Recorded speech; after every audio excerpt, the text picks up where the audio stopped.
Okay. So let's have a look at this one. We're going to compare Cahill and the Herald Sun article here. So, first reading, we go through, we have our nice relaxed reading, we start to figure out who this person is. Herald Sun columnist doesn't really do much for us.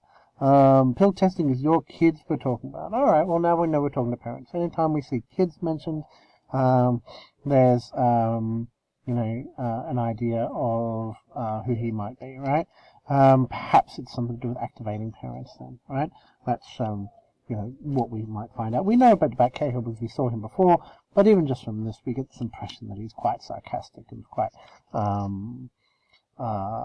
casual, right? At least. This other Herald Sun, right? It's interesting because both come from the same organization, right? Both from Herald Sun. This is the Editorial, but this is from the newspaper itself. Now, in regards to author, it's important to think about who the author is when you get an editorial. So the author in this case is the newspaper itself. It's like the newspaper gained form and has an opinion, right? It's not. We don't really care about who the editor is. I'm not asking you to go Google who the editor of the Herald Sun is and say, okay, it's this person. It's not their opinion.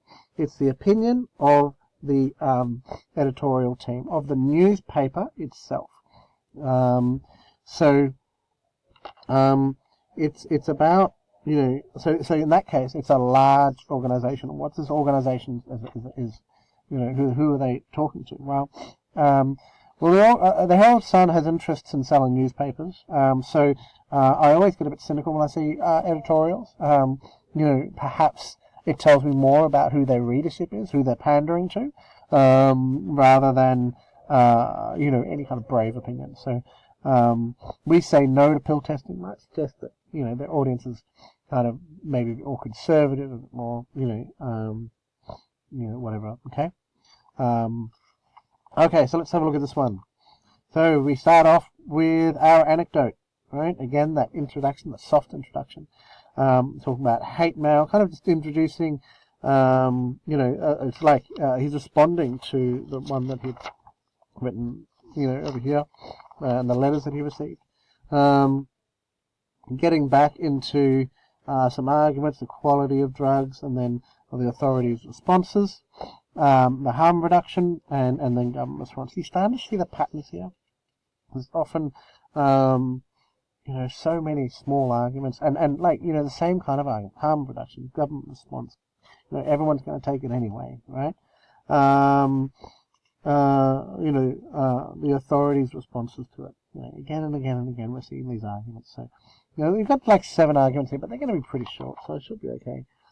Here we have that drug taking is unpredictable, right? You'll be fine one day and not fine the next. It's about the introducing pill testing, and the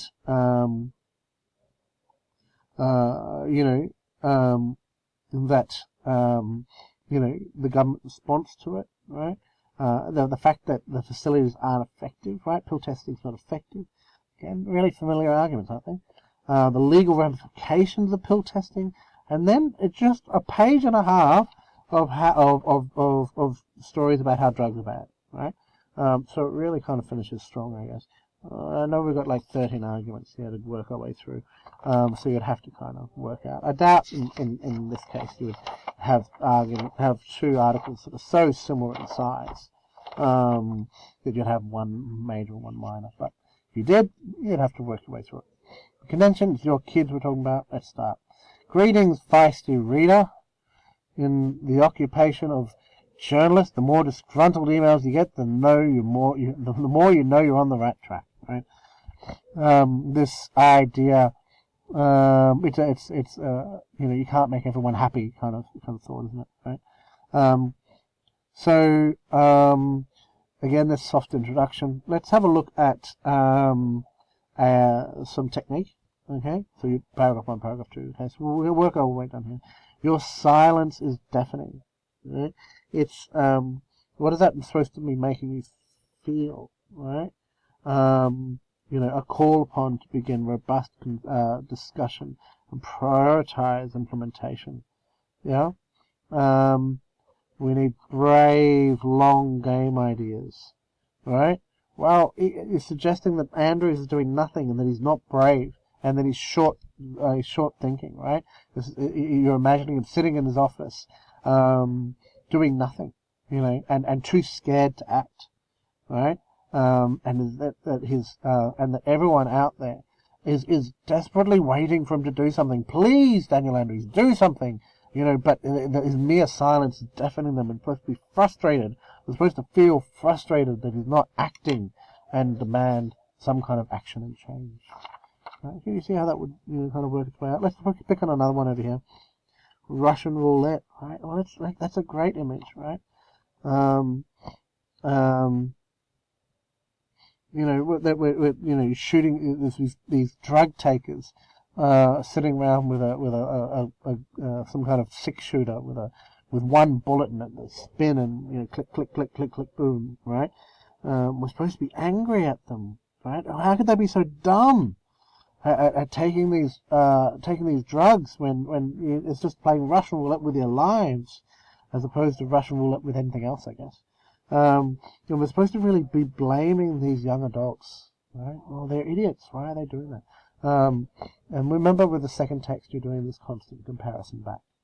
Okay, that's all we're going to do today. I'll see you next time.